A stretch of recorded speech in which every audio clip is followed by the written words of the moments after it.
about you, but have you ever noticed that sometimes people are not familiar with manifestation at all?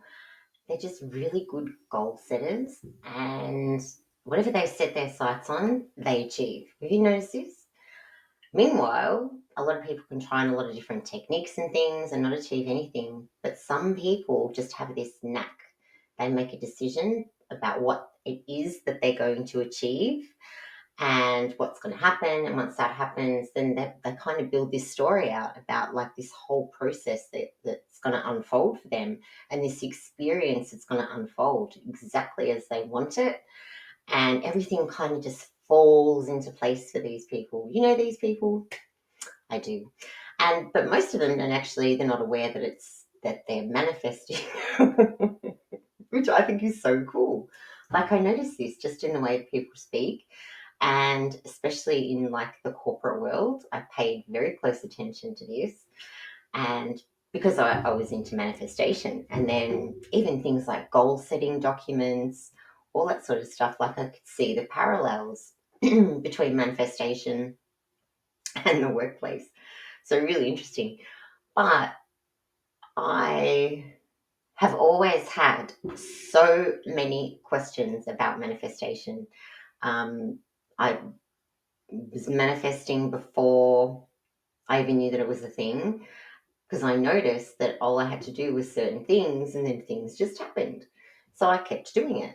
And I used that in my career and, got some really good jobs for myself and like changed industries, all that sort of cool stuff before I knew what manifestation was. And then once I knew that I had a name, then I started to dive into it a lot deeper. And I don't think it's made any significant difference, to be honest. Learning all these different theories and different techniques and things. I think for me personally, it confused the issue.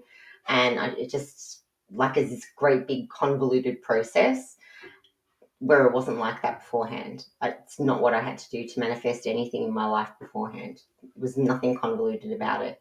So let me know if you can resonate with that. Like maybe you noticed that you could manifest stuff really easily, and the more you kind of like dove into it so that you could, you know, familiarize yourself with it and do it really well and get really good at it so that you had like full creative control over your life, that somewhere the wheels fell off.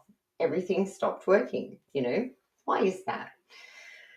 These are some of the tough questions that I ask my spirit guides. And so today I'm going to share with you some of the information that I've received from them. And also, if this is something that you want to do for yourself so that you can have a connection, have someone where that you can go to get support when manifestation seems to stop working and you're not moving forward, the wheels fall off, all that sort of cool stuff. You have a resource that you can access that will tailor, and this is really, really the important part. They tailor information to you and what makes sense to you, especially because there's so many different like trains of thought about manifestation. So if you want to know how to do that, then I'm going to put the link in the description box. You can come and do some training with me on Thursday. I am going to teach you how to do that. And yeah, in the meantime, I'm going to share with you some information.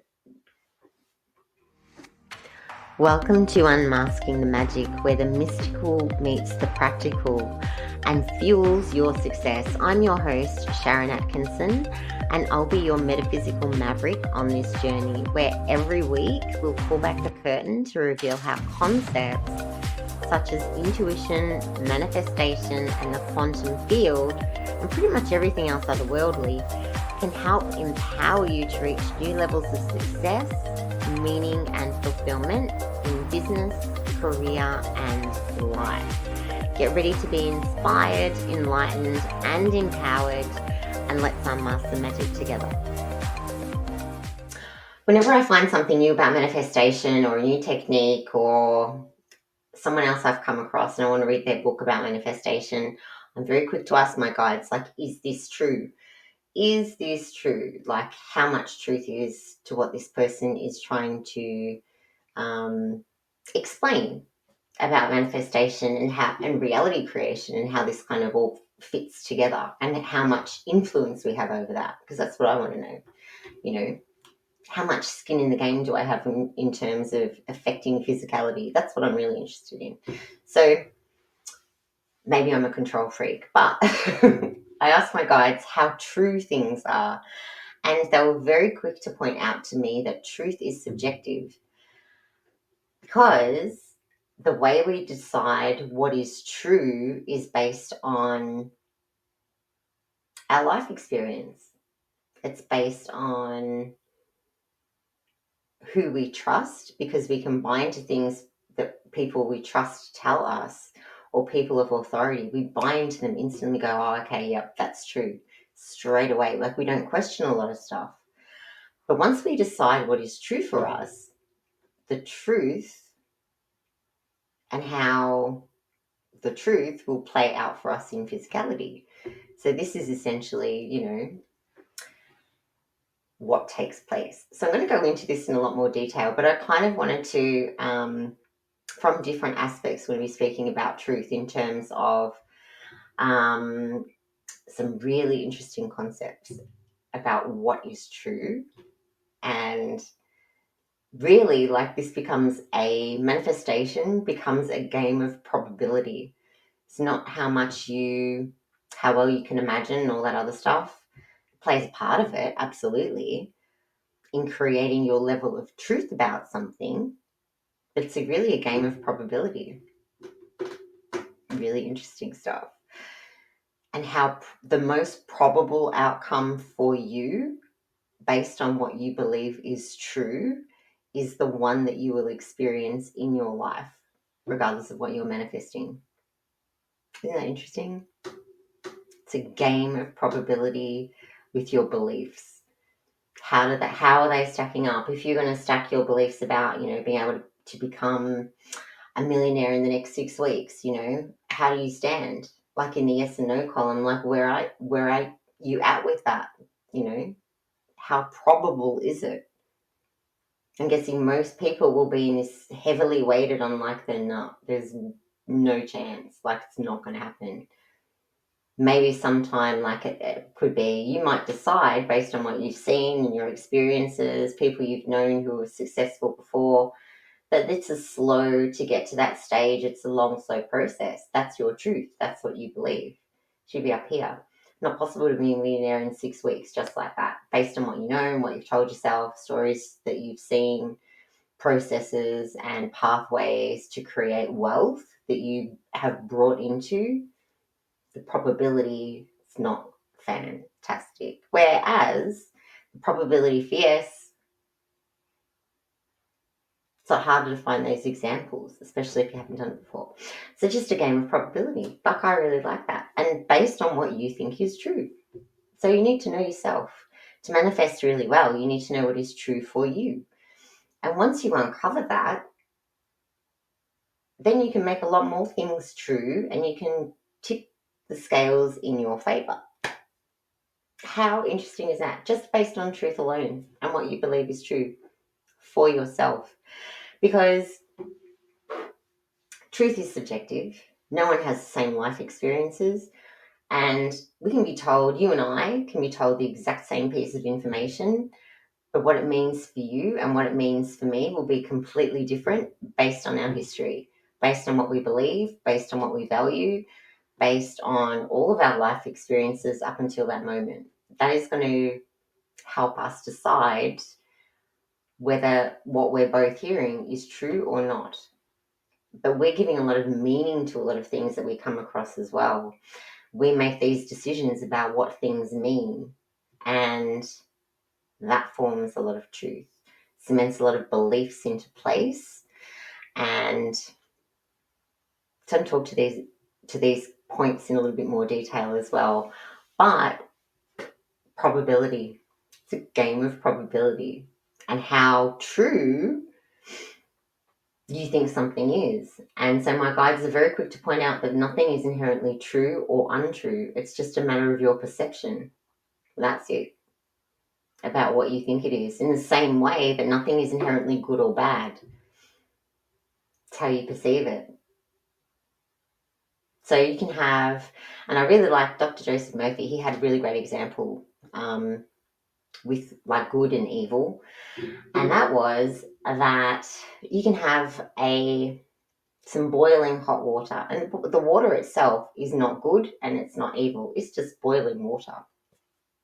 You know, you can use that water to make a really, amazing cup of tea that's very nourishing for your body. You really enjoy it, and associate high kind of vibrational experience with that hot water. Or you can use it to burn yourself. But the water's just the water. It's what you choose it means, what you're giving meaning to it. Like if someone used the water and intentionally poured it on another person, the water's doesn't make the water evil. It's just the application of it that had an evil intent behind it. But the water's just the water. It's our perception of what's taken place. We give all this meaning to everything. So nothing is inherently good or bad. Nothing is true or false. Just the meaning we're giving all of this stuff is deciding that. And it's deciding how probable all of the events are that we want to achieve, all these goals and desires and dreams we have. We're deciding how probable they are based on our past, based on what we're told from other people, people of authority, our family, our belief system, our culture. It all rolls up into deciding for us individually how true something is, how probable something is to occur in our lives. And because we attach all of this meaning to things, we're controlling that. So really, based on truth, manifestation becomes this really cool game of probability. How probable is it that I'm going to, I don't know, wake up with an extra $1 million in my bank account tomorrow? How probable is that? So you just think about yourself, like how probable is it for you? Wake up with an extra $1 million. It's a possibility. Who knows? But how probable do you think that really is? And then shift that, like tip the scales. So until it feels like, yeah, you know what? So true. I can absolutely wake up with an extra $1 million in the bank account. Boom. And that's it. That is essentially the essence behind truth and manifestation. My guides really wanted me to understand that. So when I ask them, is this true? They always put things in context for me personally about the truth of them. So anything that I'm sharing with you today is within the context of truth for me, because I wanted to understand how I can manifest. I want to understand how I affect reality and how much I can actually influence it. These are things that I want to know out of curiosity for myself. So it's going to be really interesting. So if something doesn't resonate for you that I'm saying, then it might not be true for you, but it is absolutely 100% true for me. So this is why I encourage you to find your own guidance on this so that you can have truth explained to you in a meaningful way so that you can start shaping reality. And I can absolutely help you do that. I can, help you get connected with guides and that sort of thing so that you can get this sort of information for yourself, for your life, so that you know how to shape your life and you've got these tools available for you forever. So manifestation. I asked my guides how true manifestation was. And this is so interesting. So manifestation is a natural process of our reality. It's not something we need to learn.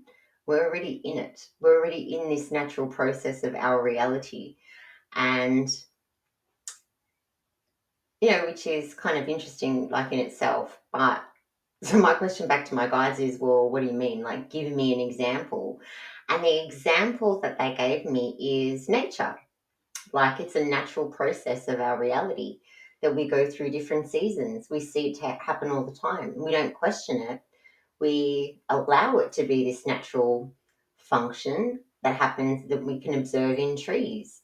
You know, the leaves fall in autumn and then they can go dormant throughout winter. And then in springtime, they come alive again. They wake up and they start to get new leaves. And then in summer, they're in full bloom. You know, the leaves start growing again. And then the cycle goes on. It's a natural process of our physical reality. And so is manifestation. It is a natural process of our reality. And we're already in it. So you don't have to learn what it is just is. So, which sounds complicated in itself, but they don't actually call manifestation manifestation. And this part I found like so just next level mind blowing. So, manifestation, they don't call it that. It is a harmonization of ourself. Actually, the way they described it was harmonious refraction. I'm like, what? Reflection? And they corrected me, no, it is not reflection, it is refraction. I'm like, okay. So I had to go and Google what refraction meant. And they explain a lot of terminology to me, or a lot of things about manifestation in terms of quantum physics, because it is the most true way to explain our reality, but it is not complete. So, but it is the most true that I can access, that it is not complete. So, anyway, so there's a lot more to this than beyond quantum physics. This is just what I have the ability to access and confirm and validate, because they know that I like to do that. I like to go and research things that they tell me, and they know I'm going to do it. This is one of the reasons why they'll give me words like refraction. I'm like, okay, what does that mean? So the nerdy banker goes off and does all this, research about this sort of stuff. But so harmonious refraction is the harmonization of yourself, your electromagnetic field, that is refracted to form reality. And okay, so refraction. This is what I have learned about refraction. Refraction is a bending of light waves through a medium to produce a visual effect. And rainbows. Rainbows is an example of this. So light passes through like the medium of rain, and we can see a rainbow as a result of that. Like really, really simple explanation that we observe in nature all the time. It is a natural part of our reality. That's how rainbows are created. But our whole reality is created the exact same way. We are the light waves. We are broadcasting the light waves out because we're made of energy. And 99% of our environment is energetic, not physical. The physical side is the expression of the energetic, and that represents less than 1% that we can perceive through the spectrum of light with our physical senses. We've got another set of senses to deal with the energetic component of that. So, refraction, when it comes to harmonious refraction to create our reality, it's effectively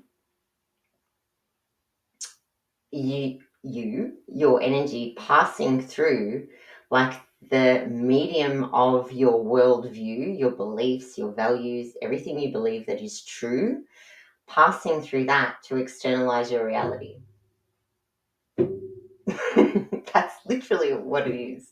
And once you come into harmony with that, so you believe that the probability is 100% true, it externalizes so that you can experience it in physicality. So like when you're cold, like I am today, because it's winter in Melbourne and it's July, it's so cold. I'm not a fan. But anyway, so I have the heating on. I have no doubt the probability of the room becoming warm when I turn the heating on is 100%. I know it works. I switch it on, boom, the room gets warmer.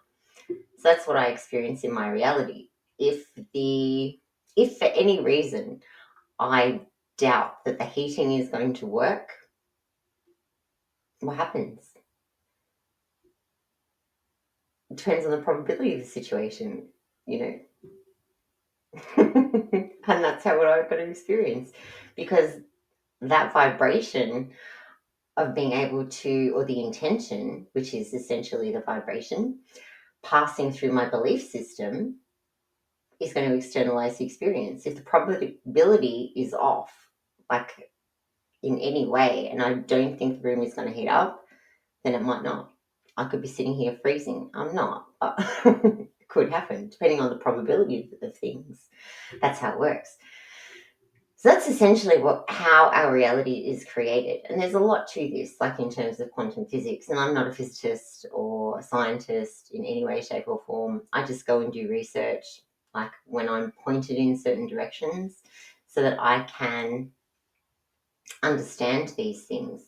So one thing guides are really good at doing is giving you information like that. And the other thing that they're also really good at, because they're master technicians, they are master harmonious refraction guides. That's how they just collectively, because we all have one allocated to us to help us experience the reality that we want to. So we all have access to these guides. It's not just something that I have, everyone has one. And because of the nature of our reality, and we have no conscious memory of how to use and come into harmony with it, we don't have that knowledge anymore. We get amnesia, when we are born into this physical body, we don't remember this stuff. So we have a guide to help us. Everyone has one to help them. So amazing. And then I can't remember what I was going to tell you, but yes, okay. So they are the master technicians of these light waves that help us harmonize what we want to experience so that it can be refracted back to us. Yeah. So because of that, they can help you come into harmony with it. They can help you tip the scales, increase the probability of your desire coming true. And they do this. Like, you don't need to do it yourself. You can give them very specific instructions for what you want them to do, and they will do it. So if you're aware that you've got all of these reasons why you've decided things aren't possible, you've tried so many times, you've tried all these different techniques, nothing works, all those sub stories, they can go in and change the probability of them, so to speak, change how you feel about them so that you no longer have the heaviness attached to it, which is decreasing the probability of you externalizing something that you want to experience in your life. They can tip the scales for you so that it's easier for you to get on board with actually experiencing what you desire and actually seeing that manifest in your physical reality. They can help you tip the scales so that you can decide like a new truth for yourself and be so definite, like, yep, it's happening without a doubt. And it will externalize, and they can really help you do that. So that's really cool. So one of the other questions I asked my guides was about the law of assumption. How true is the law of assumption? And I said it's not so much assumption as it is expectation, and how favorable or how strongly you expect something to happen. So it goes back to probability again.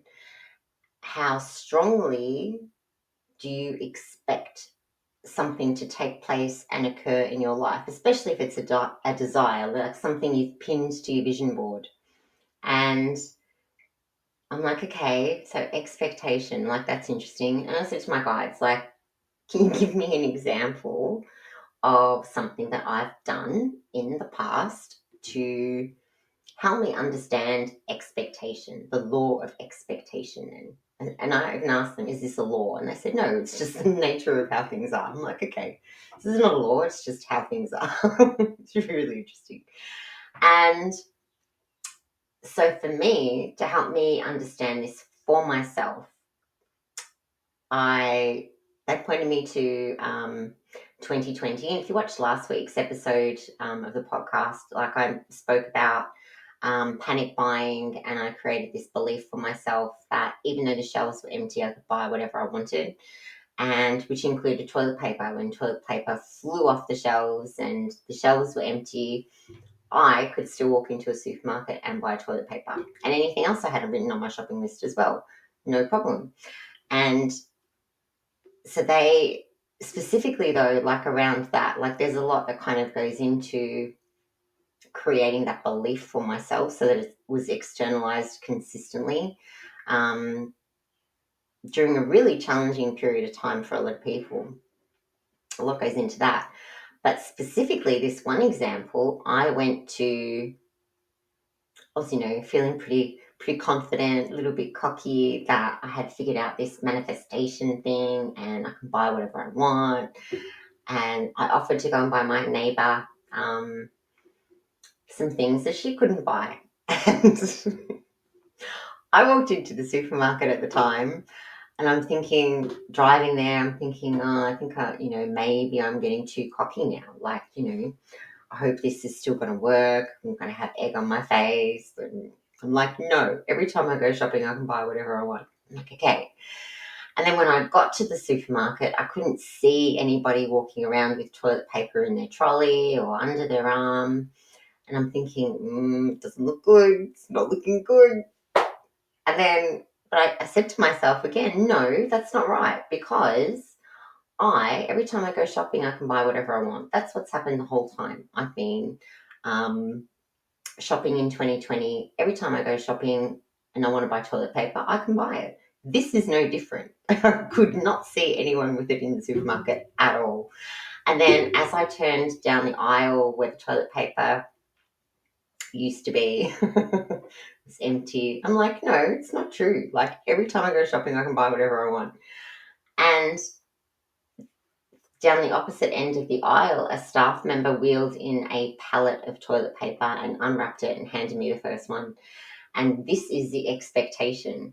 This is the probability in action. And I didn't know that that's what I was doing at the time. My guides are like highlighting this to me. This is what you did. Like, it's an innate ability. It is, and it's not something you have to learn. It's the nature of our reality. And within all of us is some sort of soul remembering, like we know how to do this. We just get we tell ourselves too many different stories. We buy into too many different things where it's not possible. And then we change the probability for ourselves based on how we're looking at situations. But for me, like when I saw that no one else had toilet paper in the supermarket, there was no evidence to support what I was intending for myself. Not a problem. It's not true. My expectation was the same. I can go shopping and I can buy whatever I want, even when the shelves are empty. Even as I was walking down the aisle, I'm like, it's not looking good. Like, come on. I'm like, no, it's not true. That goes back to that truth piece I was talking about earlier. It's not true. I can buy whatever I want every time I go shopping. This is really valuable training for you, by the way, if you're catching this podcast episode. Like you could literally, like just by listening to this and applying things, you will notice huge shifts in your life if they resonate and if they prove true for you, or if you have examples in your life where these things, you've already done them and you know that they are true. Just get better at doing these few things: probability, truth, expectation, and voila. It doesn't have to make sense. Like, this is the cool part. You don't need to have it make logical sense. Even as you're walking down an aisle and there's no evidence that there's any toilet paper there, can you hold the expectation? That's what it comes down to. Can you hold it? Can you definitively say it's not even true, even when there's no evidence that it's not true? Can you just disregard what you're seeing around you and go, no, it's not true for me? Because when I go shopping, this is what happens. And can you reaffirm what is actually true for you in its place? Reaffirm that. Really cool. Like that piece of training alone. So anyway, expectation. That's kind of the world we live in, that expectation. And then the other example they gave me too, because I've done this like multiple times in my life, is And now that I'm thinking about it, they're like sending me some more examples, which is so lovely. Like just an abundance of examples right now. It's really nice. However, so okay. Oh, will I tell you that one later? No, I can tell you this one now. Okay. So the other example I have was when I wrote my second book. I made up it's under a pen name, so you, you won't find it, but it's under a pen name. And I made myself the main character in this book. And I decided that, I was getting married, I had a fiance. I made up, this whole character for who that was. And 3 months into writing this book, I met my husband, who is the character I made up. I made him up. I made up his name, I made up his job, his career, the industry, his religion, nationality, his family dynamics, made up the food that he liked to eat. I made up past relationships that he had had, and all of them were true. All of them are qualities that he has. His ex girlfriend. One of the things I made up was that he had an ex girlfriend that used to like. There was an ex. No, he had an ex girlfriend who was a dancer who liked to bake for him. And my husband actually has an ex girlfriend who was a dancer who liked to bake for him. And altogether, like in terms of coincidences that I happen to write about, there are more than 13 in that book, or my husband, that I had written about before I even met him. And conversations played out verbatim with him. Like when we moved in together, he said, we're going to have to turn the spare room into a wardrobe for me because I had so much stuff. And we bought we bought 9 wardrobes and put them in the spare room because of the amount of clothes and shoes and accessories, all that sort of stuff that I had. We just needed a whole room just for me. So that's what we did. But I had written that in my book and I just made it up. So as I'm having this conversation with my husband when we moved in together, it's so interesting. I'm like, wow, how is this possible? And my guides are telling me it's expectation, because when I made up a character and I was writing this fictional story about, this is what Sharon Atkinson's doing. She's getting married and this is her fiance. There was no room like for doubt because I had made it up. So whatever I made up was true. Whatever that looked like, it was true. And so if I had no doubt about it. So the probability of it coming and externalizing in my reality, being able to be refracted into my reality, 100% there, like across so many different levels, because I had this expectation of this is what was taking place. I had the expectation when I wrote the book that this is the story that I'm making up for myself. I'm the main character. This is what's happening in my imaginary story. So cool. But yeah, so the expectation was there too, even for something completely made up. So if you don't have any evidence to tip the scales in your favor, you can just make it up, which is why your imagination is so powerful, because you can create as many examples as you need to tip the scales in your favor. I thought I was done talking to you about expectation, the nature of expectation in terms of reality creation, but apparently I'm not. Apparently, some of you might like to know about Schrodinger's cat. So I'm going to explain this to you as well. This is also like something I was guided to as they were explaining like the nature of expectation to me. Your guides are really cool. Like they will put information in front of you, and coincidentally, expectation and Schrodinger's cat theory was one of the things that came through for me while I was scrolling or whatever I was doing. I think I was on LinkedIn at the time, can't remember.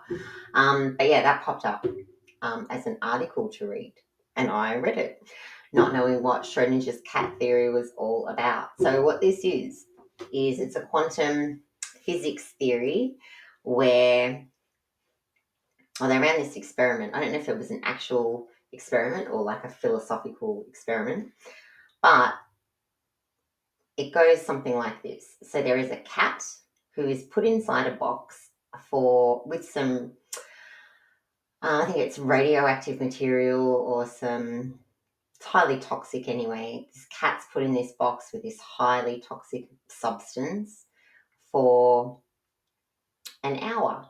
And within that hour, the cat has a 50% chance of survival. And the cat's fate is essentially determined by the person who is opening the box. So this is the expectation piece. So the person who is opening the box is determining whether the cat is going to be alive or the cat is going to die based on their level of expectation and based on their truth that determines the level of probability for them. So if you believe that there's no way in the world that this cat can survive being in that box, in that amount of space, with this toxic substance for 1 hour, there's no way in the world because, if you have all of those examples about there's no way in the world that's going to happen, good night, kitty cat. But if you're, on the other hand, such an optimistic person, like, you know what, this cat's so healthy and it might be like a highly toxic substance, but only under certain circumstances. Like, who knows? You can make up whatever stories you want. You're determining how true something is, and you're determining whether, you can quite easily get on board with this cat being able to survive. It's 50% chance, You can get on board with either way. You can definitely paint the picture that this cat's going to survive. Why wouldn't he? However you are like weighted in terms of probability determines the cat's fate. And what's really interesting is that there is absolutely no way to confirm that that's what's taking place. There's no way to confirm either way that that's true or not. But you know it's true based on your perception of truth and what you genuinely believe is going to play out. If you genuinely believe something is possible and how strongly you expect something to play out in your life, you will know whether this theory is true or not for yourself. And I know that it is absolutely true for me. The expectation nature of our reality is absolutely 100% true for me because I have experienced it and I've seen evidence of this, and my guides keep showing me more and more and more of it, which is really nice. But I'll give you another example actually. So, like the cat theory, I had this job once. I decided I wanted management experience. I wanted to manage a team. I wanted some experience managing people. And, my parents told me that, Sharon, you don't have management experience. You're not going to get a management job. I'm like, oh, okay then. And in my mind, I'm just like, I don't know what they're talking about. I can do whatever I want. And then I got this job and I think I was maybe 24 at the time, 24, 25. And I was managing a retail store in telecommunications, like mobile phone store. And I really loved this job, I'd taken the worst performing store in the state to the highest performing store in the state within 3 months. And my team, they were getting like all these rewards and recognition, like at a national level. We were doing phenomenal. So I loved this job, but I took a pay cut to get this job. I'm like, you know what? I really like this job. I just want an extra $10,000. How good would that be? Extra 10 grand. Then I don't need to juggle cash so much. It's going to be amazing. And little did I know that 3 months after that, so 6 months into this new job that I had, doing fantastic, juggling a lot of money on the sideline, going, it's great, but I just want that extra 10 grand. That would be really nice for me right now. I was given a promotion and a $10,000 pay rise. That was my expectation. I want to stay in this job. It's so good. I love it. I love it. I love it. I've got, my staff are great. Had its challenges obviously as well, but they're doing so well. I'm really excited. I love that I can help them do all this cool stuff. The store's doing so well. I'm getting all these awards and things.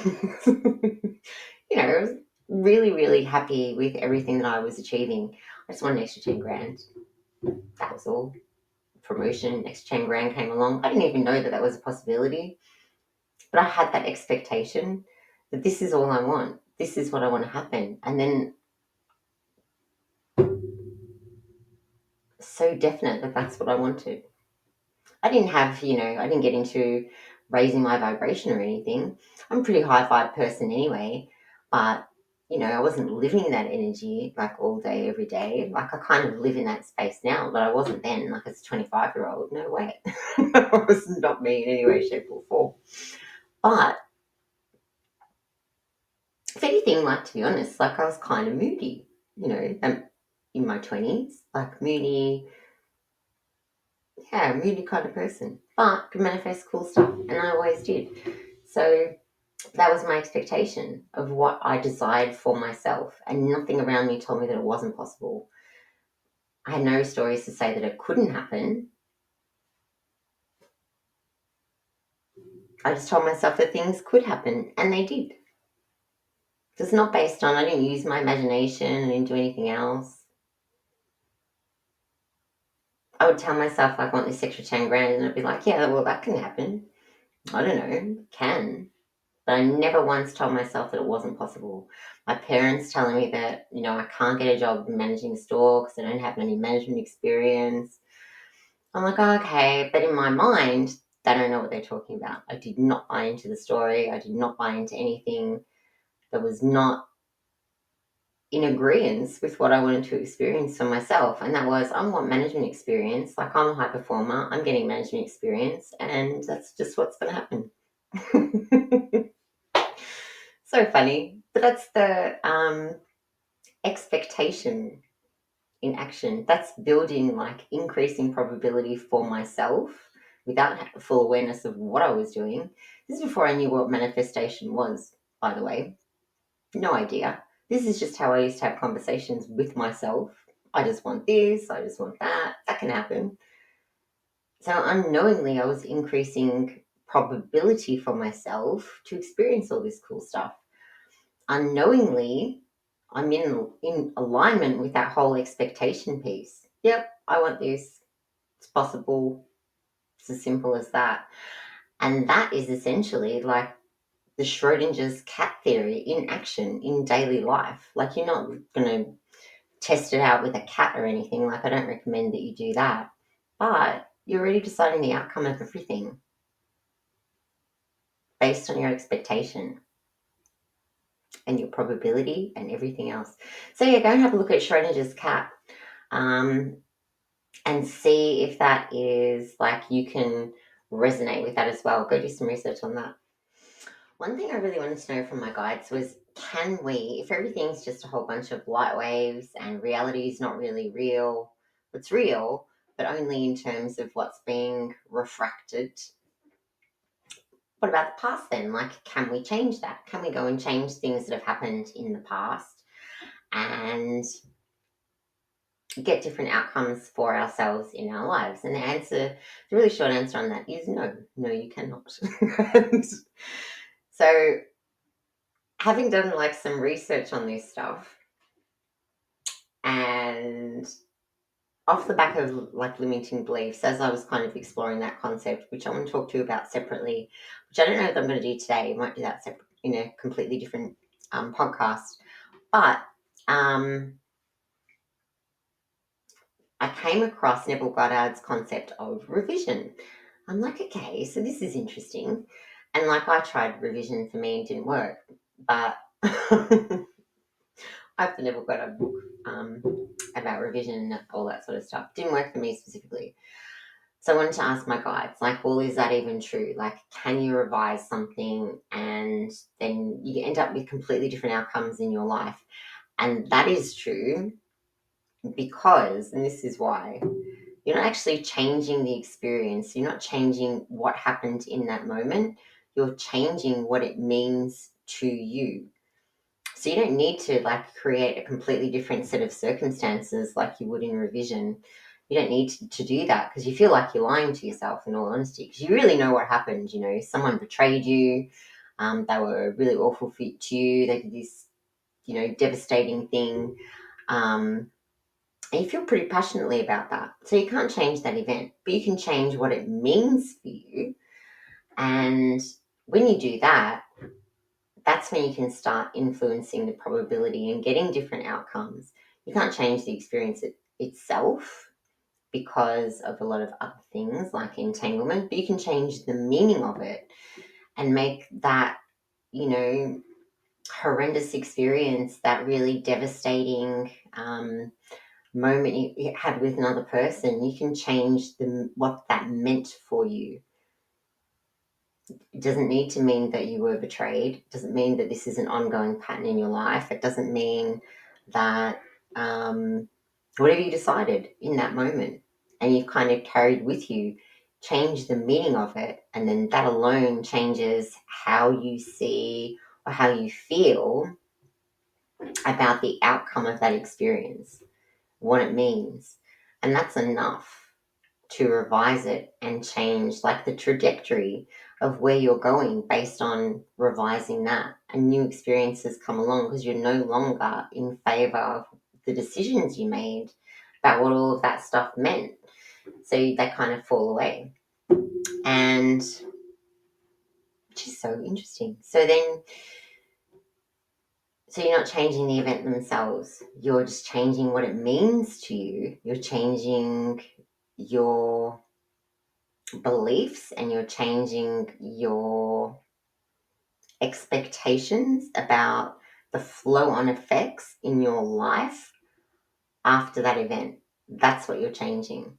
Because all of those decisions that you make, because we like to because ourselves to death, because this happened and then this means this, because of this, because of that, all of those reasons, they're not true. It's what you're making true. But you change all of that. Like when you go back and change the meaning of those things to not be significant, to not have an impact. It's not something you're going to carry forever. Change it however you want to change it to get where you need to be in life. And you can absolutely do that.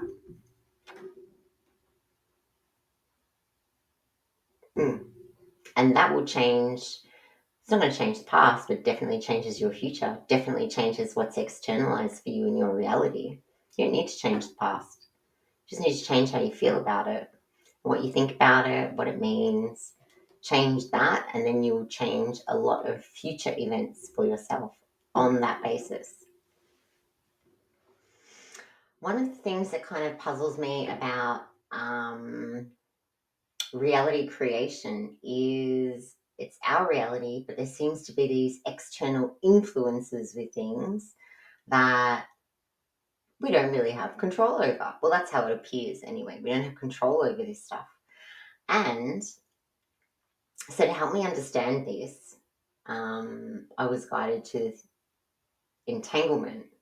So, and this has kind of been like some training that I've had with my guides that has unfolded like over the course of 6 months, like in 2024. I've been having entanglement training. So, across different aspects of our life, they help me with this. So I can understand how reality is created. And entanglement is a thing, which is also quantum physics. And I really love that they keep going back to this because I can look stuff up and confirm like how things work. And with entanglement, like to be honest, I really don't understand it that well. I just don't get it. But well, that's not true. I do kind of get it. So let's say you've got, they might be, I don't know if they're neurons or protons, electrons, whatever's, some energy, and they're entangled. They could be bazillion, I think it's a proton. Anyway, these two protons can be hanging out, a million miles apart. And what happens to one of them is experienced in the other instantaneously. Like that's essentially entanglement. They're entangled. You can separate them as much as you like. It doesn't really matter. what one experiences, they both experience simultaneously, which is really interesting. So with and this came about because I was curious about um, properties and how people can be entangled in a property. And you see this in like businesses, I've noticed, where, for example, and I reckon every local area has one of these businesses where it doesn't matter who opens their business there, whether it's a restaurant or might be a chiropractor or a hairdresser, whatever this location is, seems to be jinxed. Business never does any well. They might be in business for a year and then they will be out of business within no time. Like no business survives this one cursed location. And then a new business owner comes along and they've got, these big hopes and dreams that they're going to turn this around, it's perfect space. Same thing happens again. Why is that? This is what I wanted to know, I was asking my guides. And there's entanglement in that. And it's from the community. So the community witnessed this. The community is the observer as a collective, witnessing all of these businesses going out of business at this one magical jinxed location. And I think every community has this type of spot. There's one location, everywhere has one, like magic. No business survives. Doesn't matter what type of business opens there, they just magically go out of business. And collectively, that location is entangled in the community based on the community's expectations. So this is really like you can change this stuff. You can like untangle all of this, energetically speaking. You can untangle it so that whatever the community is thinking no longer impacts the business. You can definitely do that. But it's like this collective, unintentional manifestation of business failure. No one's, hopes that a business is going to go out of business. No one's walking around thinking that. It's just what they've noticed, like over time. Whoever opens there always ends up out of business. Why is that? I hope that these ones survive, It'd be really good to have, a local grocer, whatever it is. It'd be really nice if we had one of them locally. I hope the business does really well because no one else's business has done well at that particular shop. Maybe it's haunted, maybe it's cursed, whatever. All of these stories. The whole community is feeding into it and determining what is going to happen at this location.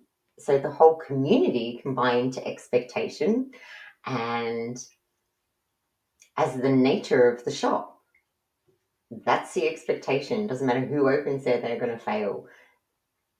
As a collective, we do this across so many different areas. We decide collectively what things are going to mean and we entangle that into a situation.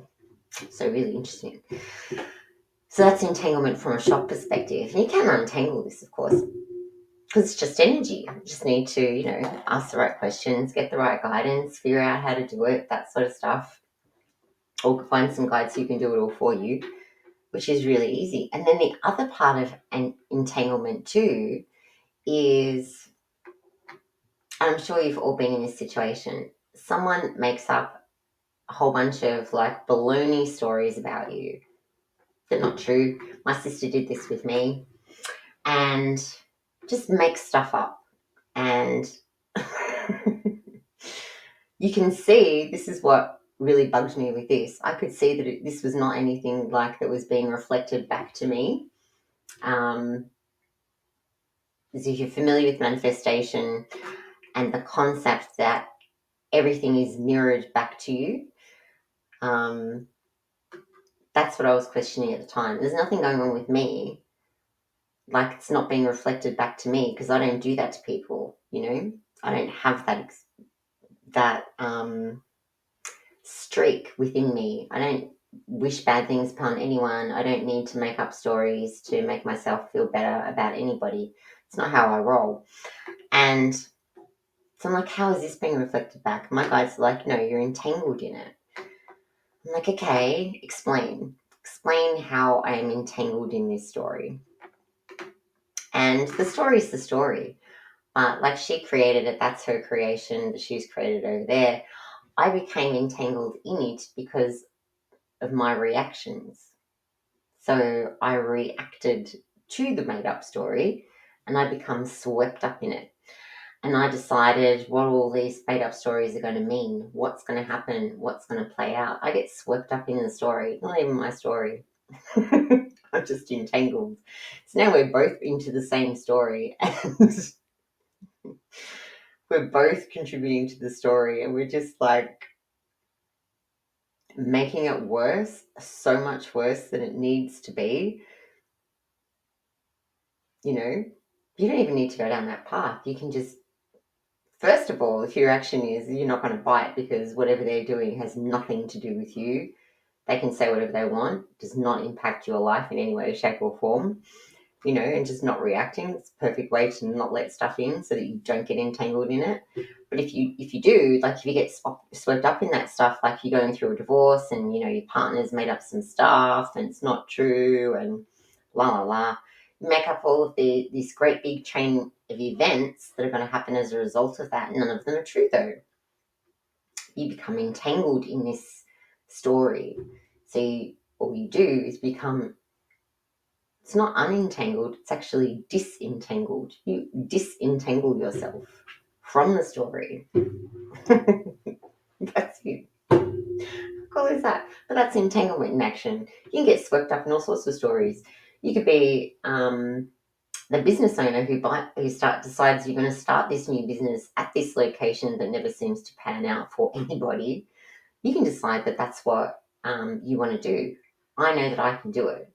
Well, that's great, but that location is entangled and the community is accidentally manifesting the expectation of failure for you. So you have to disentangle a lot more stuff on a bigger scale, but you can do it. So that's what that is about. But it impacts our lives in different ways. So in personal relationships, when we buy into stuff, we entangle ourselves in the story and we expect certain outcomes as a result of doing that. So the best thing to do is to not buy into the story to begin with. And if there is that business in your local area where there's just opened and no other business has been able to survive there, for as long as you have known that location and you've seen like business after business come and go and no one seems to be able to survive this one specific magical spot, start intending something different for that spot.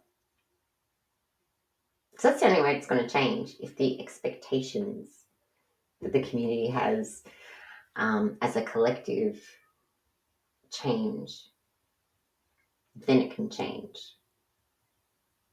Aren't we powerful, like as a collective, like what we can kind of pull off? That's what I notice. We're so clever in that way. We're so influential in that way. So be careful. Be careful what stories you buy into as well. So interesting. So there you go, lovely people. That is what my guides have taught me about manifestation. There's some other stuff I wanted to go through too, but I'm not going to do that today. I think this is long enough for a podcast. But I did want to still talk to you about limiting beliefs and karma, family lineage, ancestral karma, as well as time and space, all of those types of concepts that I get some guidance on as well. I'm a very curious person. And because I want to know how all of these things affect reality creation. And I'm pointed to different things on a lot of stuff that I have questions about. So, for today, I'm going to do that in another episode. But for today, I really want you to understand that truth is not absolute ever. There is no absolute truth. You are deciding what is true all of the time. And that is what is going to be reflected back to you or refracted into your physical experience. your truth, nothing else. So if what I've spoken about today, doesn't resonate with you, it's not true for you, that's cool. It doesn't really worry me. It's true for me. That's all that matters in terms of my reality creation. But what I do encourage you to do is figure out for yourself what is true. So I've given you some very big concepts of reality creation off the back of conversations I've had with my guides and things that I want to know about, because I want to create my reality in all ways. I refuse to accept that I cannot have anything that I desire in my life. I do not accept that at all. And I know I have that feeling that it's absolutely 100% possible. That's why I ask my guides so many questions. That's why I turned to them in the first place, because I had questions about manifestation. And so I encourage you to find your natural way to manifest, what is true for you with manifestation, what you know works for you 100% of the time. And get to know yourself and what you believe really, really well. Once you do that, and then you can tweak that and do it effortlessly, you don't need the new techniques and you don't need to do things how anyone else is doing them. You are the manifestation technique. It's all you. It's your beliefs. It's how you perceive the world. There's no absolute truth. There's just your perception of what is happening around you. That is it. And what you think is the most probable thing that is going to happen in your life, the most probable outcome, is what you're going to get. That's it. You don't need to raise your vibration. You don't need to do any of that stuff. If you want to be a happier person at the same time, then yeah, raise your vibration. Do whatever it takes. Do a lot of karmic clearing and belief clearing and all that sort of stuff, because you will raise your vibration as a result of doing all of that. But you don't need to manifest anything. But clearing your beliefs absolutely helps, because you will shift. And this is what I talk with you about in another episode. But shifting your beliefs shifts the probability. That's why that's important. So I'll talk to you about that. I'm getting all tongue-tied. I will talk to you about that next time. And if you want this type of relationship with your guides as well, then click the link below. Come and join me for some training and I'll teach you how to do that. So you can get these types of answers for yourself and about what's true for you, because your guides will give you information based on what you know and where you stand, what you believe in. They'll give you, frequency and vibration is your thing. That's really your cup of tea. They'll give you information around that so that you can get just brilliant at doing that for yourself. You don't need anything else. That this is your forte and you need to play to your strengths. There's no point in, I've kind of shared with you some of the things that I do in today's podcast episode. But if they're not your strengths, don't even worry about it. You need to know who you are. You don't need to know who I am and what I do to manifest, because it might not work for you. You've got a completely different belief system to me. You've got completely different experiences to me. And it's not about me. It's not about what I can do. It's about who you are and what you believe and what you're externalizing in your own reality. That's what you need to get familiar with. And then if you need that layer of support to help you master yourself so that you can master your reality, then put your hand up for that. And these guides will come and help you. These masters of harmonious refraction will come and help you do that. And they can help you come into harmony with what it is that you want to experience. It doesn't matter what it is. It's not important. Yeah. The only thing that matters is you. That's it. And really, technically, because of the nature of our reality, there's only you. No one else is really there. It's your reality and you're choosing how to experience it. You can get entangled in some stuff that you don't want to be in. So you just have to untangle, which isn't really untangling, it's disentangling, like disengage. in a way. That's what that's about. You're like disengaging from it. That's how they show it to me. So yeah, that's one of the things that we're going to be doing. On Thursday, when like you meet your guide, you're also going to be in session with your guide so that you can harmonize your field, so that when your desire passes through your worldview of this particular desire you have, your guides are going to help you like come into harmony with it, so that you have really high probability. That's the whole objective to that anyway. So you get to play with that. It's a workshop, training and a workshop. I want you to know how to do this. I would love people to just detach, from so many different stories that play out in the world, that we're all entangled in, that we don't know that we're doing it. We don't have that conscious awareness of entanglement from a creation perspective to be fully aware of what we're doing. We're kind of flying blind with this stuff, and we don't remember. We've got amnesia, and we need help. Like, we need help from someone. You didn't have to think of them as spirit guides. Just think of them as highly intelligent forms of light waves, because that's what they are. They have universal wisdom, universal knowledge, and they will help you if you ask for it.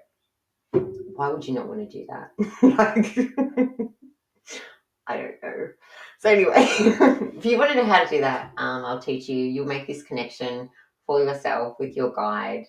And you can lean on them for life. Like, I've had these relationships with different guides for different things now, but this one in particular, my manifestation guide, he's really cool. Like, we have a lot of conversations about this stuff, and yeah, I can read a concept, and the stronger your relationship is with these intelligent waveforms, the stronger your relationship is, and you know what they feel like. You don't need to go into meditation to connect to them at all. You can just be in the moment, and then it's like having them on speed dial. You can just go, hey, what do you think about this? Like, is this true? And they will give you answers in the moment. It's like picking up the phone and calling a friend and going, hey, I'm just reading this article and this is what it says. What do you think? Like, if you can bounce ideas off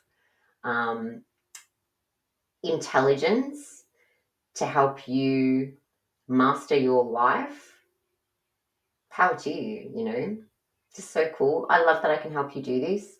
Come to training and I'll teach you how to do it. If you have any questions, let me know. You'll find me. You can get in touch with me through the links and things that I'm putting in the description. And yeah, I'll see you next time. I'm going to explain these other concepts as well. Frequency, limiting beliefs, karma. So interesting. All this interesting stuff that we think is like an obstacle. It's not really an obstacle. Amazing. It's an obstacle if we believe it's an obstacle. Okay, that's all I'm going to say. I'll see you next time. Ciao.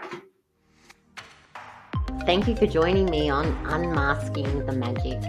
Today's journey has been a glimpse into the power of blending the mystical with the material world. And there is so much more to dive into so that you can explore your own metaphysical gifts to create unparalleled success and fulfillment in your life. If you enjoyed today's episode, I would love to hear from you.